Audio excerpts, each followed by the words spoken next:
Hello, Namaskar. Welcome to this new IPO review video and the upcoming IPO is of Ratnavir Precision Engineering Limited. 2002 में incorporate हुई Ratnaveer precision engineering limited stainless steel से बने products manufacture करती है जैसे finish sheets, washers, solar roofing hooks, pipes and tubes.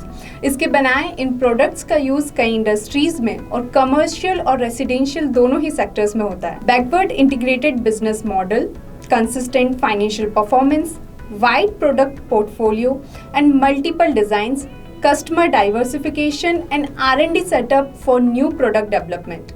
These are company's strength. Then there are some risk as well, जैसे high competition, high debt to equity ratio, low margin, फिर कुछ limited customer पर major dependence revenue के लिए, और steel industry में market demand और economic condition से जुड़ी रिस्क भी बनी रहती है। आईपीओ 4 सितंबर से 6 सितंबर के लिए ओपन हो रहा है। ये टोटल 165 करोड़ का इश्यू है, जिसमें 135.24 करोड़ का फ्रेश इश्यू और बाकी 29.7 करोड़ का ओएफएस है। इसका प्राइस बैंड 93 to 98 रुपीज है और इसकी लिस्टिंग होगी 14 सितंबर को। आईपीओ का ऑब्जेक्टिव वर्किंग कैपिटल रिक्वायरमेंट की फंडिंग करना है। फाइनेंशियल परफॉर्मेंस कंपनी की कंसिस्टेंट रही है, जहां रेवेन्यू FY21 में 350 करोड़ से बढ़कर FY23 में 479 करोड़ तक पहुंचा है। साथ ही प्रॉफिट देखें तो ये 5 करोड़ से बढ़कर 25 करोड़ रहा है।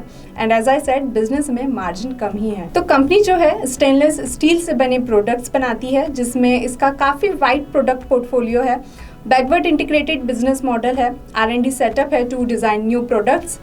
फाइनेंशियल परफॉर्मेंस भी कंपनी की बढ़िया देखने को मिल रही है, पर स्टील इंडस्ट्री में मार्केट डिमांड और इकोनॉमिक कंडीशन से जुड़ा रिस्क रहता है और फिर इस इंडस्ट्री में कंपटीशन भी बहुत है।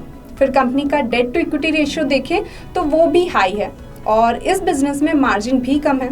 आईपीओ 13.4 के पीई वैल्यूएशन पर आ रहा है। सो फाइनली सभी फैक्टर्स को कंसिडर करते हुए लिस्टिंग गेन के लिए इस आईपीओ में अप्लाई करने पर विचार किया जा सकता है। Thank you. The content provided in the video is for informational and educational purposes only. It does not constitute or imply a recommendation to engage in any securities transactions or investment strategies.